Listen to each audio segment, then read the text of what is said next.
हाँ जी, good morning everyone.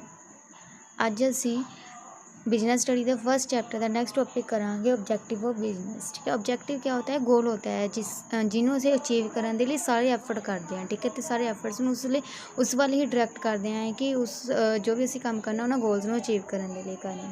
ਤਾਂ business ਦੇ ਜਿਹੜੇ ਆਬਜੈਕਟਿਵਸ ਨੇ, ਤਿੰਨ ਟਾਈਪਸ ਦੇ ਆਬਜੈਕਟਿਵਸ ਹੁੰਦੇ ਨੇ: economic objective, social objective and human objectives. ਠੀਕ ਹੈ, ਜਿਹੜੇ ਇਕਨੋਮਿਕ ਆਬਜੈਕਟਿਵ ਹੁੰਦੇ ਇਕਨੋਮਿਕ ਦੇ ਨਾਲ ਰਿਲੇਟਡ ਹੁੰਦੇ ਆ। ਜਿਵੇਂ ਫਸਟ ਹੈ ਪ੍ਰੋਫਿਟ ਅਰਨਿੰਗ। ਠੀਕ ਹੈ, ਪ੍ਰੋਫਿਟ ਦਾ ਕੀ ਹੁੰਦਾ ਹੈ ਕਿ ਜਿਹੜੀ ਜਦੋਂ ਕੰਪਨੀ ਨੂੰ ਇਨਕਮ ਹੁੰਦੀ ਹੈ, ਜਦੋਂ ਉਹ ਇਨਕਮ ਉਹਨਾਂ ਦੀ ਕੰਪਨੀ ਦੇ ਐਕਸਪੈਂਸਿਸ ਤੋਂ ਜ਼ਿਆਦਾ ਹੋਵੇ ਅਤੇ ਜਿਹੜੀ ਜ਼ਿਆਦਾ ਅਮਾਊਂਟ ਹੁੰਦੀ ਉਹ ਕੰਪਨੀ ਲਈ ਕੀ ਹੁੰਦੀ ਹੈ? ਪ੍ਰੋਫਿਟ। ਠੀਕ ਹੈ, ਪ੍ਰੋਫਿਟ ਅਰਨਿੰਗ ਕੀ ਹੁੰਦੀ ਹੈ? It can note B denied that business started for earning profit. ਇਹ ਤੁਸੀਂ ਨਹੀਂ ਮੁੱਕਰ ਸਕਦੇ ਕਿ ਜਿਹੜਾ ਬਿਜ਼ਨਸ ਹੈ ਸਟਾਰਟ ਕਿਸ ਵਾਸਤੇ ਕੀਤਾ ਜਾਂਦਾ ਕਿ ਅਸੀਂ ਪ੍ਰੋਫਿਟ ਅਰਨ ਕਰੀਏ। ਠੀਕ ਹੈ, ਕੋਈ ਵੀ ਬਿਜ਼ਨਸ ਹੈ ਵਿਦਾਊਟ ਪ੍ਰੋਫਿਟ ਤੋਂ ਸਰਵਾਈਵ ਨਹੀਂ ਕਰ ਸਕਦਾ। ठीक है, business needs profit only for the existence but also for the expansion, not only for its existence but also for expansion and diversification. कि बिजनेस ਨੂੰ ਜਿਹੜਾ ਪ੍ਰੋਫਿਟ ਚਾਹੀਦਾ ਹੁੰਦਾ ਉਹ ਸਿਰਫ ਬਿਜ਼ਨਸ ਨੂੰ ਚਲਾਉਣ ਦੇ ਲਈ ਨਹੀਂ ਹੁੰਦਾ, ਉਹਨੂੰ ਐਕਸਪੈਂਡ ਕਰਨ ਲਈ, ਮਤਲਬ ਵਧਾਉਣ ਦੇ ਲਈ ਬਿਜ਼ਨਸ ਨੂੰ, ਅਤੇ ਉਹਨੂੰ ਡਿਵਰਸੀਫਿਕੇਸ਼ਨ ਦੇ ਲਈ ਵੀ, ਥਾਂ ਥਾਂ 'ਤੇ ਬਿਜ਼ਨਸ ਓਪਨ ਕਰਨ ਦੇ ਲਈ ਵੀ ਜ਼ਰੂਰੀ ਹੁੰਦਾ। ਜਿਵੇਂ ਇਨਵੈਸਟਰਸ ਨੇ ਜਿਹੜੇ, ਉਹ ਪੈਸਾ ਇਨਵੈਸਟ ਕਦੋਂ ਕਰਨਗੇ? ਜਦੋਂ ਕੰਪਨੀ ਨੂੰ ਜ਼ਿਆਦਾ ਪ੍ਰੋਫਿਟ ਹੋਊਗਾ, ਕਿਉਂਕਿ ਜਦੋਂ ਕੰਪਨੀ ਨੂੰ ਪ੍ਰੋਫਿਟ ਹੋਊਗਾ ਤਾਂ ਉਹਨਾਂ ਨੂੰ ਰਿਟਰਨ ਵੀ ਜ਼ਿਆਦਾ ਆਪਣੀ ਇਨਵੈਸਟਮੈਂਟ 'ਤੇ ਮਿਲੇਗਾ। ਠੀਕ ਹੈ, ਇਸ ਲਈ ਸਾਰੀਆਂ ਰਿਕੁਆਇਰਮੈਂਟਸ, ਜਿੰਨੀਆਂ ਡਿਮਾਂਡਸ ਨੇ, ਰਿਕੁਆਇਰਮੈਂਟਸ ਨੇ, ਉਹਨਾਂ ਨੂੰ ਪੂਰਾ ਕਰਨ ਦੇ ਲਈ ਪ੍ਰੋਫਿਟ ਰਿਕੁਆਇਰ ਹੁੰਦਾ। ਨੈਕਸਟ ਹੈ production of goods. Second objective ਕੀ ਹੈ ਕਿ ਅਸੀਂ ਗੁਡਸ ਨੂੰ ਪ੍ਰੋਡਿਊਸ ਕਰਨਾ ਹੈ। The profit can be earned only when some exchange of goods and services take place. ਕਿ ਪ੍ਰੋਫਿਟ ਤਾਂ ਹੀ ਅਰਨ ਹੋਏਗਾ ਜਦੋਂ ਅਸੀਂ ਗੁਡਸ ਐਂਡ ਸਰਵਿਸਿਜ਼ ਦਾ ਐਕਸਚੇਂਜ ਕਰਾਂਗੇ, ਸੇਲ ਪਰਚੇਜ਼ ਕਰਾਂਗੇ ਗੁਡਸ ਐਂਡ ਸਰਵਿਸਿਜ਼ ਦੀ। ਠੀਕ ਹੈ, ਤਾਂ ਨੈਕਸਟ ਸਟੈਪ ਕੀ ਹੋਗਾ? ਨੈਕਸਟ ਓਬਜੈਕਟਿਵ ਕੀ ਹੈ ਕਿ ਪ੍ਰੋਡਿਊਸ ਕਰਨਾ ਅਸੀਂ more goods and sell them to the consumer. Goods ਨੂੰ ਵੱਧ ਤੋਂ ਵੱਧ ਪ੍ਰੋਡਿਊਸ ਕਰੀਏ ਅਤੇ ਕੰਜ਼ਿਊਮਰ ਨੂੰ ਅਸੀਂ ਸੇਲ ਕਰੀਏ ਉਹਨਾਂ ਨੂੰ। ਠੀਕ ਹੈ, ਅਤੇ ਜਿਹੜੀ ਉਹ ਗੁਡਸ ਹੈ ਜਿਹੜੀਆਂ ਪ੍ਰੋਡਿਊਸ ਕਿਵੇਂ ਕੀਤੀਆਂ ਜਾਂਦੀਆਂ ਨੇ, ਉਹ ਅਕੋਰਡਿੰਗ ਟੂ ਦੀ ਡਿਮਾਂਡ, ਕਿ ਕਿੰਨੀਆਂ ਗੁਡਸ ਦੀ ਡਿਮਾਂਡ ਹੈ ਜਾਂ ਸਰਵਿਸ ਦੀ ਕਿੰਨੀ ਡਿਮਾਂਡ ਹੈ ਮਾਰਕੀਟ ਦੇ ਵਿੱਚ, ਉਹਦੇ ਅਕੋਰਡਿੰਗ ਹੀ ਜਿਹੜਾ ਪ੍ਰੋਡਿਊਸਰ ਹੈ ਗੁਡਸ ਨੂੰ ਪ੍ਰੋਡਿਊਸ ਕਰਦਾ। ਕੰਜ਼ਿਊਮਰ ਦਾ ਟੇਸਟ ਪ੍ਰੈਫਰੈਂਸ ਕਿਵੇਂ ਦਾ, ਠੀਕ ਹੈ, ਕਿੱਦਾਂ ਦੇ ਗੁਡਸ ਉਹ ਪ੍ਰੈਫਰ ਕਰਦਾ, ਗੁਡਸ ਦੀ ਟਾਈਮ ਯੂਟਿਲਿਟੀ ਦੇ ਅਕੋਰਡਿੰਗ ਹੀ ਸਾਰਾ ਕੁਛ ਹੈ ਜੋ ਪ੍ਰੋਡਿਊਸ ਕੀਤਾ ਜਾਂਦਾ। ਨੈਕਸਟ ਹੈ ਕ੍ਰੀਏਟਿੰਗ ਮਾਰਕੀਟਸ। ਇਸਦਾ ਮਤਲਬ ਕੀ ਹੈ ਕਿ ਮਾਰਕੀਟ ਕ੍ਰੀਏਟ ਕਰਨਾ ਜਿੱਥੇ ਆਪਾਂ ਗੁਡਸ ਨੂੰ ਸੇਲ ਕਰ ਸਕੀਏ, ਜਿੱਥੇ ਸਾਡੇ ਕੰਜ਼ਿਊਮਰ ਹੋਣ ਜਿਹੜੇ ਗੁਡਸ ਨੂੰ ਸਾਡੇ ਨੂੰ ਪਰਚੇਜ਼ ਕਰਦੇ ਨੇ। The aim of business is to sell products. Marketing consists of those efforts which effect transfer in ownership of goods and care for their physical distribution। ਮਤਲਬ ਜਿੱਥੇ ਹੁੰਦਾ ਕਿ ਜਿਹੜੇ ਗੁਡਸ ਨੇ ਪ੍ਰੋਡਿਊਸਰ ਤੋਂ ਕੰਜ਼ਿਊਮਰ ਤੱਕ ਜਾਣ। ਪਹਿਲਾਂ ਗੁਡਸ ਜਦੋਂ ਤੱਕ ਪ੍ਰੋਡਿਊਸਰ ਦੇ ਅੰਡਰ ਸੀ ਉਹ ਪ੍ਰੋਡਿਊਸਰ ਦੀਆਂ ਗੁਡਸ ਸੀ, ਜਦੋਂ ਕੰਜ਼ਿਊਮਰ ਉਹਨਾਂ ਨੂੰ ਪਰਚੇਜ਼ ਕਰ ਲੈਂਦਾ ਤਾਂ ਓਨਰਸ਼ਿਪ ਕਿਹਦੀ ਹੋ ਜਾਂਦੀ ਉਸ 'ਤੇ? ਕੰਜ਼ਿਊਮਰ ਦੀ। Marketing cover all those activities which relate to creation of time, place or possession utility. ਠੀਕ ਹੈ, ਇਹ ਸਾਰੀ ਕ੍ਰੀਏਸ਼ਨ ਯੂਟਿਲਿਟੀ ਮਤਲਬ ਉਹਦੀ ਸੰਤੁਸ਼ਟੀ ਵਧਾਵੇ ਉਹਦੀ। Businessman search for new consumer for increasing sale. ਹਰ ਵਾਰ ਬਿਜ਼ਨਸਮੈਨ ਦਾ ਕੀ ਹੁੰਦਾ ਕਿ ਉਹ ਵੱਧ ਤੋਂ ਵੱਧ ਕੰਜ਼ਿਊਮਰ ਨੂੰ ਸਰਚ ਕਰੇ ਤਾਂ ਜੋ ਆਪਣੀ ਜੋ ਗੁਡਸ ਨੂੰ ਵੱਧ ਤੋਂ ਵੱਧ ਉਹ ਸੇਲ ਕਰ ਸਕੇ।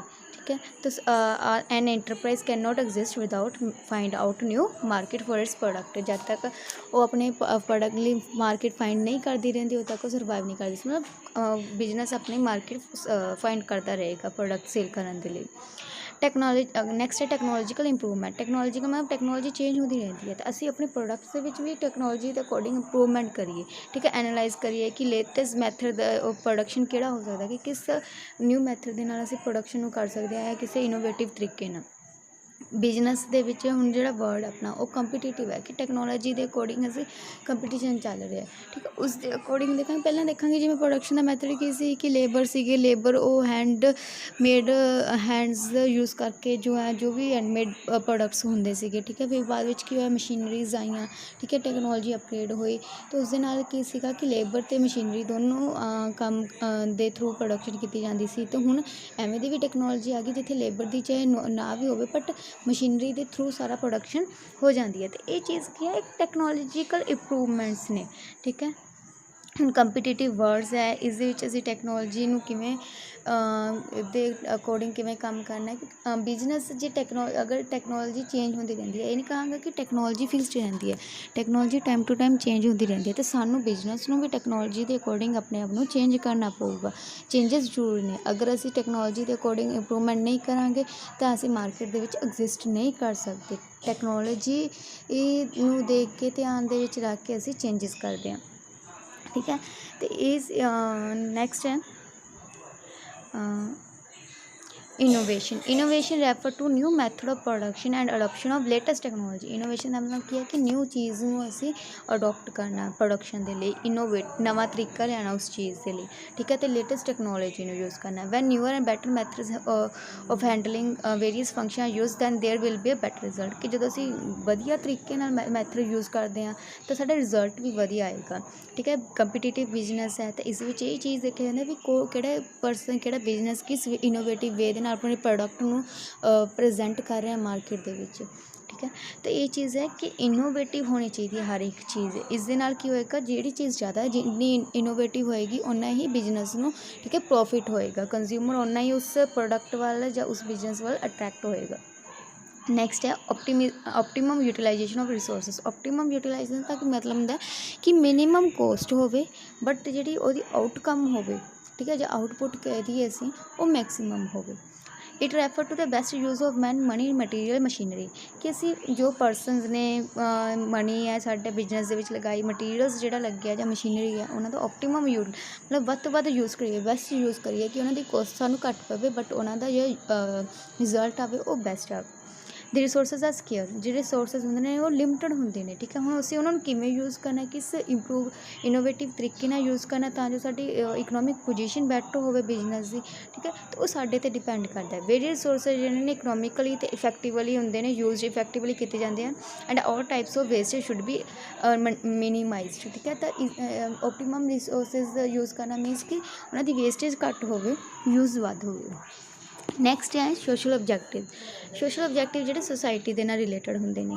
ਜਿਵੇਂ ਫਸਟ ਹੈ ਅਵੇਲੇਬਿਲਿਟੀ ਆਫ ਗੁਡਸ, ਠੀਕ ਹੈ, ਮਤਲਬ ਅਵੇਲੇਬਲ ਕਰਵਾਉਣਾ ਗੁਡਸ ਨੂੰ, ਕਿਉਂਕਿ ਸੁਸਾਇਟੀ ਨੂੰ ਅਵੇਲੇਬਲ ਕਰਨਾ। ਹੁਣ ਬਿਜ਼ਨਸ ਹੈ, ਗੁਡਸ ਪ੍ਰੋਡਿਊਸ ਕਰ ਰਿਹਾ, ਕਿਸ ਵਾਸਤੇ ਕਰ ਰਿਹਾ, ਸੁਸਾਇਟੀ ਨੂੰ ਪ੍ਰੋਵਾਈਡ ਕਰਨ ਦੇ ਲਈ। The business should assure the supply of goods to meet requirement of society. ਕਿ ਬਿਜ਼ਨਸ ਨੇ ਉਨੀਆਂ ਕੁ ਗੁਡਸ ਪ੍ਰੋਡਿਊਸ ਕਰਨੀ ਹੈ ਕਿ ਉਹ ਸੁਸਾਇਟੀ ਦੀ ਰਿਕੁਆਇਰਮੈਂਟ ਨੂੰ ਪੂਰਾ ਕਰ ਸਕਣ। ਦ business should estimate the total demand for various commodity and adjust the production accordingly. ਅਤੇ ਬਿਜ਼ਨਸ ਕੀ ਕਰਦਾ, ਆਪਣੀ ਸੁਸਾਇਟੀ ਦੀ ਪਹਿਲਾਂ ਡਿਮਾਂਡ ਦੇਖਦਾ ਕਿੰਨੀ ਆ, ਉਸ ਦੇ ਅਕੋਰਡਿੰਗ ਉਹ ਆਪਣੀ ਪ੍ਰੋਡਕਸ਼ਨ ਨੂੰ ਐਡਜਸਟ ਕਰਦਾ, ਠੀਕ ਹੈ। ਗੌਰਮੈਂਟ ਆਰ ਆਲਸੋ ਅੰਡਰਟੇਕਰ ਦਾ work of coordinating business activities according to need of the society. Governments ਨੇ ਵੀ ਆਪਣੇ ਵਰਕ ਨੂੰ ਕੋਆਰਡੀਨੇਟ ਕੀਤਾ ਬਿਜ਼ਨਸ ਐਕਟੀਵਿਟੀਜ਼ ਨੂੰ ਵੀ, ਠੀਕ ਹੈ, ਤਾਂ ਜੋ ਸੁਸਾਇਟੀ ਦੀ ਨੀਡਸ ਨੂੰ ਪੂਰਾ ਕਰ ਸਕਣ। ਨੈਕਸਟ ਹੈ supply of good quality goods. Supply quality goods ਕਿਹੜੀਆਂ ਹੁੰਦੀਆਂ ਕਿ ਬੈਸਟ ਕੁਆਲਿਟੀਜ਼ ਗੁੱਡਸ ਦੀਆਂ ਅਸੀਂ ਗੁੱਡਸ ਨੇ ਜਿਹੜੀਆਂ ਪ੍ਰੋਵਾਈਡ ਕਰਨੀਆਂ ਸੁਸਾਇਟੀ ਨੂੰ, ਅਤੇ ਉਹਨਾਂ ਦਾ ਜੋ ਰੀਜ਼ਨੇਬਲ ਪ੍ਰਾਈਸ ਹੈ। ਇਹ ਨਹੀਂ ਕਿ ਅਸੀਂ ਕੁਆਲਿਟੀ ਵਧੀਆ ਦੇ ਰਹੇ ਤਾਂ ਪ੍ਰਾਈਸ ਵੀ ਬਹੁਤ ਜ਼ਿਆਦਾ ਰੱਖ ਲਈਏ। ਪ੍ਰਾਈਸ ਫੇਅਰ ਪ੍ਰਾਈਸ ਹੋਣੇ ਚਾਹੀਦੇ ਹੈ ਕਿ ਰੀਜ਼ਨੇਬਲ ਹਰ ਕੋਈ ਅਫੋਰਡ ਕਰ ਸਕੇ ਉਹਨਾਂ ਗੁੱਡਸ ਨੂੰ, ਠੀਕ ਹੈ। The business should aim at consumer satisfaction. Business ਦਾ ਏਮ ਕੀ ਹੁੰਦਾ ਕਿ ਉਹਨਾਂ ਨੇ ਕੰਜ਼ਿਊਮਰ ਨੂੰ ਸੈਟਿਸਫਾਈ ਕਰਨਾ, ਠੀਕ ਹੈ। ਅਗਰ ਅਸੀਂ ਪੂਅਰ ਕੁਆਲਿਟੀ ਦੇ ਗੁਡਸ ਜਾਂ ਹਾਰਮਫੁਲ ਜਿਹੜੀਆਂ ਗੁਡਸ ਨੇ ਹੈਲਥ ਦੇ ਲਈ ਉਹ ਅਸੀਂ ਪ੍ਰੋਵਾਈਡ ਕਰਾਂਗੇ ਸੁਸਾਇਟੀ ਨੂੰ, ਤਾਂ ਸੁਸਾਇਟੀ ਸਾਡੇ ਅਗੇਂਸਟ ਹੋਏਗੀ ਔਰ ਇਹ ਬਿਜ਼ਨਸ ਐਥਿਕਸ ਦੇ ਵੀ ਅਗੇਂਸਟ ਹੈ, ਠੀਕ ਹੈ। ਅਤੇ ਅਗਰ ਅਸੀਂ ਸੁਸਾਇਟੀ ਨੂੰ ਲੋ ਕੁਆਲਿਟੀ ਦੀਆਂ ਗੁਡਸ ਜ਼ਿਆਦਾ ਪ੍ਰਾਈਸ 'ਤੇ ਪ੍ਰੋਵਾਈਡ ਕਰਾਂਗੇ ਤਾਂ ਇਸ ਨਾਲ ਸਾਨੂੰ ਹੀ ਲੋਸ ਹੋਏਗਾ, ਠੀਕ ਹੈ, ਬਿਜ਼ਨਸ ਨੂੰ ਹੀ ਰਿਸਕ ਹੋਏਗਾ। ਸਾਡੇ ਬਿਜ਼ਨਸ ਦੀ it is the duty of the business to study wants and needs of consumer and provide them quality goods at reasonable price. ਅਤੇ ਇਹ ਬਿਜ਼ਨਸ ਦੀ ਡਿਊਟੀ ਹੈ ਕਿ ਉਹ ਲੋਕ ਦੇਖੇ ਕਿ ਸੁਸਾਇਟੀ ਦੇ ਵਿੱਚ ਕੰਜ਼ਿਊਮਰ ਦੀਆਂ ਨੀਡਸ ਕੀ ਨੇ, ਉਹ ਕੀ ਚਾਹੁੰਦੇ ਨੇ, ਅਤੇ ਉਹਨਾਂ ਨੂੰ ਉਸੇ ਅਕੋਰਡਿੰਗ ਉਹਨਾਂ ਦੀ ਕੁਆਲਿਟੀ ਗੁਡਸ ਪ੍ਰੋਵਾਈਡ ਕਰਨੀਆਂ ਨੇ ਰੀਜ਼ਨੇਬਲ ਪ੍ਰਾਈਸ 'ਤੇ, ਠੀਕ ਹੈ। ਇਸੇ supply of quality goods. Next ਆਪਣਾ ਕੋਆਪਰੇਸ਼ਨ ਵਿਦ ਗੌਰਮੈਂਟ। ਅਸੀਂ ਕੋਆਪਰੇਟ ਕਰੀਏ ਗੌਰਮੈਂਟ ਦੇ ਨਾਲ। Business should cooperate with the government in helping to achieve the objective of social patterns of society, ਠੀਕ ਹੈ। ਵੀ ਅਸੀਂ ਬਿਜ਼ਨਸ ਕੋਆਪਰੇਟ ਕਰੇ ਗੌਰਮੈਂਟ ਦੇ ਨਾਲ ਤਾਂ ਜੋ ਉਹ ਸੁਸਾਇਟੀ ਦੇ ਸੋਸ਼ਲ ਓਬਜੈਕਟਿਵਸ ਨੇ ਜਿਹੜੇ ਉਹ ਅਚੀਵ ਕਰ ਸਕੇ। Government of India has devised role both for public and private sector. Government ਜੋ ਕੀ ਕਰ ਰਹੀ ਹੈ ਪਬਲਿਕ ਅਤੇ ਪ੍ਰਾਈਵੇਟ ਦੋਨਾਂ ਸੈਕਟਰਸ ਦੇ ਲਈ ਡਿਵਾਈਸ ਕੀਤੇ ਨੇ role. Government has fixed priority for the execution of. Government ਨੇ ਪ੍ਰਾਇਓਰਿਟੀ ਫਿਕਸ ਕੀਤੀ ਹੈ, ਠੀਕ ਹੈ। ਅਤੇ ਇਸ ਦੇ ਵਿੱਚ ਪਹਿਲਾਂ ਕਿ ਗੌਰਮੈਂਟ ਨਾਲ ਅਸੀਂ ਕੋਆਪਰੇਟ ਕਰੀਏ। ਅਗਰ ਗੌਰਮੈਂਟ ਅਸੀਂ ਸੁਸਾਇਟੀ ਦੇ ਓਬਜੈਕਟਿਵ ਪੂਰਾ ਕਰਨਾ ਚਾਹੁੰਦੇ ਹਾਂ ਜੋ ਅਸੀਂ ਸੁਸਾਇਟੀ ਦੇ ਲਈ ਸੋਸ਼ਲ ਪੈਟਰਨ ਦੇ ਲਈ ਜਾਂ ਸੁਸਾਇਟੀ ਦੇ ਲਈ ਰੱਖਿਆ, ਤਾਂ ਸਾਨੂੰ ਗੌਰਮੈਂਟ ਦੇ ਨਾਲ ਕੋਆਪਰੇਟ ਕਰਨਾ ਪਊਗਾ। ਕਿਸ ਵੇ ਨਾਲ ਕਿ ਅਸੀਂ ਆਪਣਾ ਟਾਈਮ ਟੂ ਟਾਈਮ ਜੋ ਵੀ ਸਾਡਾ ਟੈਕਸ ਲਾਇਬਿਲਿਟੀ ਬਣਦੀ ਆ ਉਹ ਅਸੀਂ ਪੇ ਕਰੀਏ। ਠੀਕ ਹੈ, ਜੋ ਵੀ ਸਾਡੇ ਜੋ ਅਸੀਂ ਚਾਹੁੰਦੇ ਹਾਂ ਕਿ ਗੌਰਮੈਂਟ ਸਾਡੇ ਨਾਲ ਕਰੇ ਤਾਂ ਸਾਨੂੰ ਵੀ ਗੌਰਮੈਂਟ ਦੇ ਨਾਲ ਓਨੈਸਟਲੀ ਅਸੀਂ ਕੋਆਪਰੇਟ ਕਰੀਏ। ਕੋਈ ਵੀ ਚੀਜ਼ ਗੌਰਮੈਂਟ ਦੇ ਅਗੇਂਸਟ ਜਾਂ ਗੌਰਮੈਂਟ ਨੇ ਜੋ ਲਾਅ ਬਣਾਇਆ ਉਸ ਦੇ ਅਗੇਂਸਟ ਨਾ ਕਰੀਏ ਅਸੀਂ। ਠੀਕ ਹੈ, ਅਤੇ ਇਸ ਦੇ ਬਾਅਦ ਜੇ ਅਸੀਂ ਮੇਜਰ ਨੈਕਸਟ ਆਪਣਾ creation of more employment. Business next social objective ਕੀ ਹੈ, the business can help the society by creating more and more job opportunity. ਹੁਣ ਬਿਜਨਸ ਸੋਸਾਇਟੀ ਨੂੰ ਕਿਵੇਂ ਹੈਲਪ ਕਰਦਾ, ਜ਼ਿਆਦਾ ਤੋਂ ਜ਼ਿਆਦਾ ਜੋਬ ਓਪਰਚੁਨਿਟੀ ਪ੍ਰੋਵਾਈਡ ਕਰਕੇ। ਕਿਵੇਂ, ਦੇਖੋ ਜਦੋਂ ਕੋਈ ਬਿਜਨਸ ਹੈ ਸ਼ੁਰੂ ਕਰਾਂਗੇ ਤਾਂ ਉਦੋਂ ਵੀ ਲੋਕਾਂ ਨੂੰ ਇੰਪਲੋਇਮੈਂਟ ਪ੍ਰੋਵਾਈਡ ਕੀਤੀ ਜਾਏਗੀ। ਫਿਰ ਜਦੋਂ ਕੋਈ ਬਿਜਨਸ ਐਕਸਪੈਂਡ ਕਰਦੇ, ਮੰਨ ਲਓ ਇੱਕ ਬ੍ਰਾਂਚ ਸੀ, ਹੁਣ 2 ਬ੍ਰਾਂਚਿਸ ਓਪਨ ਕਰਦੇ ਹਾਂ, ਤਾਂ ਉਹ ਨਿਊ ਬ੍ਰਾਂਚ ਜਿਹੜੀ ਓਪਨ ਹੋਈ ਆ ਉਸ ਦੇ ਵਿੱਚ ਵੀ ਤਾਂ ਅਸੀਂ ਲੇਬਰਸ ਨੂੰ ਜਾਂ ਇੰਪਲਾਈਜ਼ ਨੂੰ ਇੰਪਲੋਇਮੈਂਟ ਦੇਵਾਂਗੇ। ਤਾਂ ਉਸ ਦੇ ਨਾਲ ਕੀ ਹੁੰਦਾ ਕਿ ਲੋਕਾਂ ਨੂੰ ਜੋਬ ਇੰਪਲੋਇਮੈਂਟ ਓਪਰਚੁਨਿਟੀ ਅਵੇਲੇਬਲ ਹੁੰਦੀਆਂ ਨੇ। ਡਿਫਰੈਂਟ ਪਰਸਨਸ ਰਿਕੁਆਇਰ ਹੁੰਦੇ ਨੇ, ਡਿਫਰੈਂਟ ਲੈਵਲਸ 'ਤੇ, ਡਿਫਰੈਂਟ ਡਿਪਾਰਟਮੈਂਟਸ ਦੇ, ਤਾਂ ਉਸ ਦੇ ਅਕੋਰਡਿੰਗ ਅਸੀਂ ਇੰਪਲੋਇਮੈਂਟ ਓਪਰਚੁਨਿਟੀਜ਼ ਲੋਕਾਂ ਨੂੰ ਪ੍ਰੋਵਾਈਡ ਕਰਦੇ ਹਾਂ। ਠੀਕ ਹੈ, business community should plug back it's profit for further expansion. ਇਹ ਕਿਵੇਂ ਹੋਏਗਾ, ਜਦੋਂ ਪ੍ਰੋਫਿਟ ਨੂੰ ਦੁਬਾਰਾ ਆਪਣੇ ਬਿਜਨਸ ਦੇ ਵਿੱਚ ਲਗਾਵੇ ਐਕਸਪੈਂਡ ਕਰਨ ਲਈ ਬਿਜਨਸ ਨੂੰ। ਨੈਕਸਟ ਹੈ ਸੋਸ਼ਲ ਸਰਵਿਸ ਔਰ ਕਮਿਊਨਿਟੀ ਸਰਵਿਸ। ਅਸੀਂ ਸੋਸ਼ਲ ਸਰਵਿਸ ਕਰਨੀ ਹੈ, ਕਮਿਊਨਿਟੀ ਸਰਵਿਸ ਕਰਨੀ ਮੀਨਸ ਮੰਨ ਲਓ ਕਿ ਆਪਣਾ ਜੋ ਪ੍ਰੋਫਿਟ ਹੋਇਆ ਉਸ ਦੇ ਵਿੱਚ ਕੋਈ ਡੋਨੇਸ਼ਨ ਕਰ ਦਈਏ, ਜਾਂ ਕੋਈ ਚੈਰੀਟੇਬਲ ਹੋਸਪਿਟਲ ਜਾਂ ਡਿਸਪੈਂਸਰੀ ਵਗੈਰਾ ਐਸਟੈਬਲਿਸ਼ ਕਰ ਦਈਏ, ਜਾਂ ਚੈਰੀਟੇਬਲ ਸਕੂਲਸ ਐਸਟੈਬਲਿਸ਼ ਕਰ ਦਈਏ, ਤਾਂ ਉਹ ਕੀ ਹੈ, ਸੋਸ਼ਲ ਸਰਵਿਸ ਕਰ ਰਹੇ ਹਾਂ ਅਸੀਂ। ਠੀਕ ਹੈ, ਕੋਈ ਸੋਸ਼ਲ ਪ੍ਰੋਗਰਾਮਸ ਦੇ ਵਿੱਚ ਆਪਾਂ ਆਪਣਾ ਪਾਰਟੀਸਪੇਟ ਕਰ ਲਈਏ, ਜਾਂ ਠੀਕ ਹੈ, ਤਾਂ ਜੋ ਇਸ ਦੇ ਨਾਲ ਕੀ ਹੋਏਗਾ, ਕੰਪਨੀ ਦੀ ਰੈਪੂਟੇਸ਼ਨ ਵੀ ਬਣੇਗੀ ਅਤੇ ਸੋਸਾਇਟੀ ਨੂੰ ਹੈਲਪ ਵੀ ਪ੍ਰੋਵਾਈਡ ਕੀਤੀ ਜਾਏਗੀ। ਸੋਸਾਇਟੀ ਦੇ ਵਿੱਚ ਬਿਜਨਸ ਦੀ ਵਧੀਆ ਰੈਪੂਟੇਸ਼ਨ ਬਣੇਗੀ, ਵਧੀਆ ਇਮੇਜ ਬਣੇਗੀ। ਨੈਕਸਟ ਹੈ ਅਵੋਇਡਿੰਗ ਇੰਪਲੋਇਮੈਂਟ ਪੋਲਿਊਸ਼ਨ। ਦੂਸਰਾ ਓਬਜੈਕਟਿਵ ਕੀ ਹੈ ਬਿਜਨਸ ਦਾ, ਕਿ ਉਹਨੇ ਅਵੋਇਡ ਕਰਨਾ ਇਨਵਾਇਰਮੈਂਟ ਪੋਲਿਊਸ਼ਨ ਨੂੰ। Environment pollution has become a major problem in all countries. ਸਾਰੀ ਕੰਟਰੀਜ਼ ਦੇ ਵਿੱਚ ਇੰਪਲੋਇਮੈਂਟ ਜਿਹੜੀ ਇਨਵਾਇਰਮੈਂਟ ਪੋਲਿਊਸ਼ਨ ਆ ਉਹ ਮੇਜਰ ਪ੍ਰੋਬਲਮ ਹੈ। ਠੀਕ ਹੈ, ਅਤੇ ਇਹ ਬਿਜਨਸ ਦੀ ਰਿਸਪੋਂਸੀਬਿਲਿਟੀ ਹੈ, ਮੋਰਲ ਡਿਊਟੀ ਹੈ ਕਿ ਉਹ ਐਵੇਂ ਦੇ ਇਨਵਾਇਰਮੈਂਟ ਫਰੈਂਡਲੀ ਟੈਕਨੋਲੋਜੀ ਯੂਜ਼ ਕਰੇ ਜਿਸ ਦੇ ਨਾਲ ਇਨਵਾਇਰਮੈਂਟ ਨੂੰ ਪੋਲਿਊਟ ਨਾ ਕੀਤਾ ਜਾ ਸਕੇ। ਠੀਕ ਹੈ, ਚਿਮਨੀਜ਼, ਕਿਉਂਕਿ ਜਿਹੜਾ ਕਿੱਦਾਂ ਬਿਜਨਸ ਇਨਵਾਇਰਮੈਂਟ ਨੂੰ ਪੋਲਿਊਟ ਕਰ ਸਕਦਾ, ਜਿਵੇਂ ਮੰਨ ਲਓ ਜੋ ਵੀ ਆਪਣੀ ਡਿਸਪੋਜ਼ਲਸ ਹੈ ਜੋ ਉਹ ਡਿਸਪੋਜ਼ ਕਰ ਜਿਸ ਦੇ ਨਾਲ ਪੋਲਿਊਸ਼ਨ ਹੁੰਦਾ ਉਹ ਡਿਸਪੋਜ਼ ਕਰੇ ਵੇਸਟ ਨੂੰ ਰਿਵਰਸ ਦੇ ਵਿੱਚ, ਲੇਕਸ ਦੇ ਵਿੱਚ। ਠੀਕ ਹੈ, ਇਸ ਦੇ ਨਾਲ ਇਨਵਾਇਰਮੈਂਟ ਜੇ ਉਹ ਇਸ ਤਰ੍ਹਾਂ ਨਾ ਕਰੇ ਤਾਂ ਇਨਵਾਇਰਮੈਂਟ ਨੂੰ ਅਸੀਂ ਪੋਲਿਊਟ ਕਰਨ ਤੋਂ ਬਚਾ ਸਕਦੇ ਹਾਂ। ਨੈਕਸਟ ਹੈ ਹਿਊਮਨ ਓਬਜੈਕਟਿਵਸ। ਹਿਊਮਨ ਓਬਜੈਕਟਿਵਸ ਕਿਹੜੇ ਹੁੰਦੇ ਨੇ, ਜਿਹੜੇ ਹਿਊਮਨਸ ਦੇ ਨਾਲ ਰਿਲੇਟਡ ਹੁੰਦੇ ਨੇ, ਜਿਹੜੇ ਇੰਟਰਸਟਡ ਹੁੰਦੇ ਨੇ ਬਿਜਨਸ ਦੇ ਵਿੱਚ, ਜਿਵੇਂ employees, share holders, consumer, governments. ਠੀਕ ਹੈ, ਇਹ ਸਾਰੇ ਹੁੰਦੇ ਨੇ ਜਿਹੜੇ ਇਹਦੇ ਨਾਲ ਰਿਲੇਟਡ ਕੀ ਓਬਜੈਕਟਿਵ ਨੇ। ਵੈਲਫੇਅਰ ਆਫ ਇੰਪਲੋਈਜ਼, ਕਿ ਅਸੀਂ ਵੈਲਫੇਅਰ ਦੇਖਣਾ ਇੰਪਲੋਈਜ਼ ਦਾ। ਠੀਕ ਹੈ, ਇੰਪਲੋਈਜ਼ ਸਾਡੇ ਔਰਗਨਾਈਜੇਸ਼ਨ ਵਿੱਚ ਕੰਮ ਕਰ ਰਹੇ ਆ, ਅਸੀਂ ਉਹਨਾਂ ਨੂੰ ਅਗਰ ਪ੍ਰੋਫਿਟ ਹੋ ਰਿਹਾ ਸਾਨੂੰ, ਉਹ ਇੰਪਲੋਈਜ਼ ਦੇ ਐਫਰਟਸ ਦੇ ਕਰਕੇ ਹੋ ਰਿਹਾ। ਠੀਕ ਹੈ, ਪ੍ਰੋਫਿਟ, ਤਾਂ ਉਸ ਪ੍ਰੋਫਿਟ ਦੇ ਵਿੱਚ ਇੰਪਲੋਈਜ਼ ਨੂੰ ਵੀ ਕੁਛ ਨਾ ਕੁਛ ਮਿਲਣਾ ਚਾਹੀਦਾ। ਠੀਕ ਹੈ, ਇਨਸੈਂਟਿਵਸ ਮਿਲਣੇ ਚਾਹੀਦੇ ਆ, ਬੋਨਸ ਮਿਲਣਾ ਚਾਹੀਦਾ, ਕੁਛ ਨਾ ਕੁਛ ਇੰਪਲੋਈਜ਼ ਨੂੰ ਪੇ ਕਰਨਾ ਚਾਹੀਦਾ। Business should look after the welfare of its employees. Workers should be provided with physical comforts, materials, incentives, appreciations, dignity of labor which will motivate the workers to give the best। ਕਿ ਜਦੋਂ ਅਸੀਂ profit ਦਾ ਕੁਛ part employees ਦੇ ਵਿੱਚ ਵੀ distribute ਕਰਾਂਗੇ, employees ਨਾਲ share ਕਰਾਂਗੇ, ਤਾਂ ਮੋਟੀਵੇਟ ਹੋ ਕੇ ਹੋਰ ਕੰਮ ਕਰਨਗੇ। ਨੈਕਸਟ ਹੈ ਸੈਟਿਸਫੈਕਸ਼ਨ ਆਫ ਕੰਜ਼ਿਊਮਰ। ਅਸੀਂ ਕੰਜ਼ਿਊਮਰ ਨੂੰ ਵੀ ਸੈਟਿਸਫਾਈ ਕਰਨਾ। ਕੰਜ਼ਿਊਮਰ ਨੂੰ ਅਸੀਂ ਕਿਵੇਂ ਸੈਟਿਸਫਾਈ ਕਰ ਸਕਦੇ ਹਾਂ, ਉਹਨਾਂ ਨੂੰ ਫੇਅਰ ਪ੍ਰਾਈਸ ਅਤੇ ਵਧੀਆ ਬੈਟਰ ਕੁਆਲਿਟੀ ਦੇ ਪ੍ਰੋਡਕਟਸ ਨੂੰ ਪ੍ਰੋਵਾਈਡ ਕਰਕੇ। ਠੀਕ ਹੈ, ਰੀਜ਼ਨੇਬਲ ਪ੍ਰਾਈਸ ਪ੍ਰੋਵਾਈਡ ਕਰਕੇ। ਜਿੰਨੀ ਵੇਟੇਜ ਹੈ ਪ੍ਰੋਡਕਟਸ ਦੀ, ਓਨਾ ਹੀ ਵੇਟੇਜ ਦਾ ਜੋ ਪ੍ਰੋਡਕਟ ਹੈ ਉਹਨਾਂ ਨੂੰ ਪ੍ਰੋਵਾਈਡ ਕਰਨਾ। ਠੀਕ ਹੈ, ਜੋ ਪ੍ਰੋਡਕਸ਼ਨ ਹੋਣੀ ਚਾਹੀਦੀ ਹੈ ਉਹ ਕੰਜ਼ਿਊਮਰ ਦੀ ਲਾਈਕਸ ਦੇ ਅਕੋਰਡਿੰਗ ਹੋਣੀ ਚਾਹੀਦੀ ਹੈ, ਉਹਨਾਂ ਦੀ ਟੇਸਟ ਦੇ ਅਕੋਰਡਿੰਗ ਹੋਣੀ ਚਾਹੀਦੀ ਹੈ, ਉਹਨਾਂ ਦੇ ਪ੍ਰੈਫਰੈਂਸ ਦੇ ਅਕੋਰਡਿੰਗ ਹੋਣੀ ਚਾਹੀਦੀ ਹੈ। ਠੀਕ ਹੈ, ਜਦੋਂ ਕੋਈ ਪ੍ਰੋਡਕਟਸ ਹੈ ਜਿਹੜੀ ਕੰਜ਼ਿਊਮਰ ਦੇ ਟੇਸਟ ਪ੍ਰੈਫਰੈਂਸ ਦੇ ਅਕੋਰਡਿੰਗ ਹੋਏਗੀ ਤਾਂ ਉਹ ਜ਼ਿਆਦਾ ਸੈਟਿਸਫਾਈ ਹੋਣਗੇ। ਨੈਕਸਟ ਹੈ ਸੈਟਿਸਫੈਕਸ਼ਨ ਆਫ ਸ਼ੇਅਰ ਹੋਲਡਰਸ। ਠੀਕ ਹੈ, ਸ਼ੇਅਰ ਹੋਲਡਰ ਨੂੰ ਸੈਟਿਸਫਾਈ ਕਰਨਾ। ਸ਼ੇਅਰ ਹੋਲਡਰ ਕੋ ਹੁੰਦਾ ਜਿਹੜਾ ਬਿਜਨਸ ਦੇ ਵਿੱਚ ਪੈਸਾ ਲਗਾਉਂਦਾ ਹੈ। ਠੀਕ ਹੈ, ਉਸਦੇ ਜਦੋਂ ਫਿਰ ਉਹ ਪੈਸਾ ਲਗਾਉਂਦਾ ਉਸ ਤੋਂ ਬਾਅਦ ਬਿਜਨਸ ਨੂੰ ਪ੍ਰੋਫਿਟ ਹੁੰਦਾ, ਤਾਂ ਪ੍ਰੋਫਿਟ ਦੇ ਵਿੱਚੋਂ ਸ਼ੇਅਰ ਹੋਲਡਰਸ ਨੂੰ ਉਹਨਾਂ ਦਾ ਰਿਟਰਨ ਪੇ ਕੀਤਾ ਜਾਂਦਾ।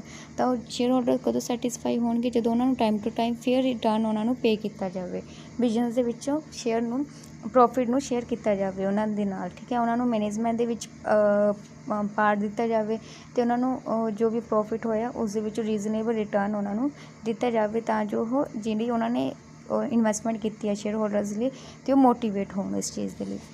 Next and helpful to government. Business owns responsibility. Business ਦੀ ਰਿਸਪੋਂਸੀਬਿਲਿਟੀ ਹੈ ਗਵਰਨਮੈਂਟ ਦੇ ਟੂਵਰਡਸ ਕਿ ਉਹ time to time tax pay ਕਰੇ। ਬਿਜ਼ਨਸ ਗਵਰਨਮੈਂਟ ਨੂੰ ਟੈਕਸ ਪੇ ਕਰੇ। Business should also pay various tax to government honestly and promptly. Honestly tax pay ਕਰੇ। Government cannot be run without financial resources. Government ਨੇ financial resources ਦੇ through ਹੀ ਚੱਲਣਾ ਹੈ।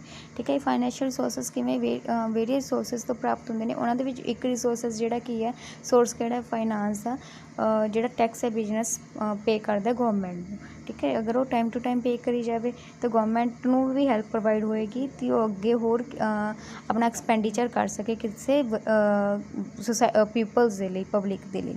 Business make main contribution to the government funds. ਜਿਹੜਾ business ਆ ਉਹ main contribution ਕਰਦਾ ਗਵਰਨਮੈਂਟ ਦੇ ਫੰਡਸ ਨੂੰ। ਠੀਕ ਹੈ, ਇੰਡਸਟਰੀਲਾਈਜੇਸ਼ਨ ਨੇ ਬਹੁਤ ਸਾਰੀਆਂ ਪ੍ਰੋਬਲਮਸ ਜਿਹੜੀਆਂ ਕ੍ਰੀਏਟ ਕੀਤੀਆਂ ਨੇ ਅਤੇ ਇਹ ਐਕਸਪੈਕਟ ਕੀਤਾ ਜਾਂਦਾ ਗਵਰਨਮੈਂਟ ਤੋਂ ਕਿ ਉਹ ਪ੍ਰੋਬਲਮਸ ਨੂੰ ਗਵਰਨਮੈਂਟ ਸੋਲਵ ਕਰੇ। ਉਹ ਕਦੋਂ ਸੋਲਵ ਕਰ ਸਕਦੀ ਹੈ, ਜਦੋਂ ਉਹਦੇ ਕੋਲ ਪੂਰਾ ਫਾਈਨਾਂਸ ਪ੍ਰੋਵਾਈਡ ਹੋਵੇ, ਤਾਂ ਹੀ ਉਹ ਫਾਈਨੈਂਸ਼ੀਅਲ ਹੈਲਪ ਵੀ ਪ੍ਰੋਵਾਈਡ ਕਰ ਸਕਦੀ ਹੈ।